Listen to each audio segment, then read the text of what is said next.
811. You know, folks, those of you who listen, you know I'm an independent thinker. I don't try to be different just to be different. It's just that I work harder at it. And I'm going to tell you something now that's going to be considered controversial and provocative. Not by me. And then you're going to find the backbenchers in this business, they'll start picking it up and tell you they were the first ones to say it. That's just the way it works. It's unfortunate. Additional charges were brought against Paul Manafort by Mueller and his team of Democrats against the former Trump campaign chairman. Additional charges were brought against Manafort's former partner, Rick Gates, in a plea deal where he's going to plead to conspiracy and apparently lying. Of course, none of this has to do with Trump or collusion. And tell me something, since it happened years ago, how did the FBI and the Justice Department miss it years ago? How did they suddenly find all these crimes? It's a side point, but an important one. Now I want to read to you what Paul Manafort said. He issued a statement. I've never met the man, to the best of my knowledge. I've never spoken to him for sure. I don't hang out in those circles. Here's the Manafort statement. I want you to listen to this. Quote, notwithstanding that Rick Gates' plea today, I continue to maintain my innocence. I'd hoped and expected my business colleague would have had the strength to continue the battle to prove our innocence. For reasons yet to surface, he chose to do otherwise. This does not alter my commitment to defend myself against the untrue, piled-up charges contained in the indictments against me.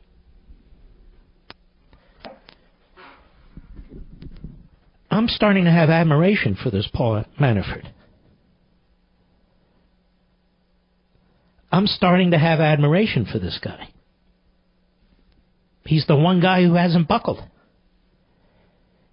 And they are trying to brutalize him. They're trying to punish him. They've now brought indictments in 2 jurisdictions, Washington, D.C. and Virginia. They're going to have to figure out how to deal with that. FBI agents at the direction of the special counsel and his team of Democrats, as you well know, charged into the Manafort apartment with guns drawn at 6 a.m. in the morning while he and his wife are sleeping in bed. You do that for mobsters, you do that for terrorists. You don't do it for accused white-collar crimes. They are leaking relentlessly to their friends in the media who hate Trump and would do anything to try and bring Trump down. And, of course, Manafort is well known as a Republican lobbyist. Again, he was Trump's campaign chairman. He's got these foreign deals and so forth and so on. You look at how this man's being treated versus how Hillary Clinton's been treated. I'm quite serious. Look how Hillary Clinton's been treated. Cover-up, obstruction, destruction of information. Look how she's been treated. And look how this guy's been treated. And you know what he's saying? He's saying, federal government, Mr. Mueller, your 16 Democrats, including this guy Weissman, who should have been disbarred years ago, in my humble opinion, your FBI agents, I'm not buckling. If I go broke, I'm going to fight you. At least so far. Most men could not withstand this. And most of the men who've been ensnared in this phony investigation haven't withstood it. They've buckled. They're looking for deals. They're prepared to serve time in prison just to get it over with. Manafort says, this does not alter my commitment to defend myself against the untrue piled-up charges contained in the indictments against me. I could be like every other radio host in America, every other TV host in America who claims to be a Republican or conservative or something of that sort, and just sit quietly while this is taking place. This is an absolute abuse of power. Again, again, even without knowing all the details, the manner in which this prosecution's been handling, and I've seen 100 of them, I've seen 1,000 of them, is way out of line. You got 17 prosecutors, in essence, focused primarily on one American citizen. And what did he do? What caused all of this to be triggered? Something that happened 5 years ago? His failure to register bureaucratically? Some tax investment he may have had? I don't know. But all of a sudden, he's public enemy number one. 3 years ago, we never heard of the guy. 3 years ago, he was still doing whatever he was doing. The IRS knew, the FBI knew, the Department of Justice knew. Nothing. Butkus. All of a sudden, he's public enemy number one. With 17 prosecutors on his tail. And God knows how many FBI agents. Could any American withstand such Soviet-style tactics? I'm quite serious about this. Could any of these prosecutors withstand such an anal exam of their records, of their sworn statements, their bank accounts, their tax returns, their interactions? How many of these 17 prosecutors could withstand such scrutiny?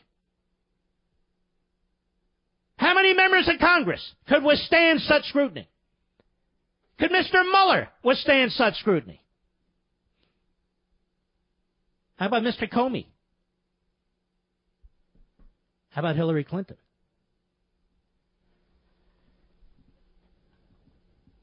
We don't have to claim that we know much about Manafort or that we're special pleaders for Manafort, but I am a special pleader for justice. There's right and there's wrong. And these are mobster-like bully tactics trying to break another human being by destroying his wealth, by controlling his movements, by targeting his family members. Remember? Targeting his lawyer. Targeting his spokesperson. And for what? They've charged him with hundreds of years of jail time should he lose his court case. And yet this guy Manafort has yet to cry uncle. Now, what's the likelihood he might actually be innocent? Do you really stand against the federal government and its unlimited resources and its abuse of power if you're guilty, or do you try and cut a deal? Do you really stand so solidly when you know if there's a case, you're going to be tried in either Alexandria, Virginia under the rocket docket, or you're going to be tried in Washington, D.C., where you have to assume most of the jurors did not support Donald Trump and you were his campaign manager? Which is why a lot of these prosecutors bring cases in D.C. to begin with. If you honestly don't believe you're innocent, would you really risk everything rather than cutting a deal? And here's the bottom line. They want Manafort to do to Donald Trump what apparently is being done to Manafort. If he were to say to Mueller or Weissman, these two punks, if he were to say to them, I'll give you Trump, what do you want? They would take care of him in a second. In a second. They don't have a case against Trump. They don't have collusion. They don't have any of it. So they're destroying everyone and anything around them. And if they can get their hands on Jared Kushner through his business dealings, they'll do that too. Let me ask you a question. You're President of the United States. You're trying to deal with North Korea. You're trying to deal with Iran. You're trying to deal with China and Russia. You're President of the United States. You got one horrific event after another you're trying to deal with, like in Florida and so forth. In the meantime, you're trying to press your agenda, the agenda you were elected on, running for President of the United States. And day in and day out, you are hounded and hounded and hounded by a prosecutor without portfolio. Your family's hounded. Donald Trump Jr., Kushner. Your family's hounded.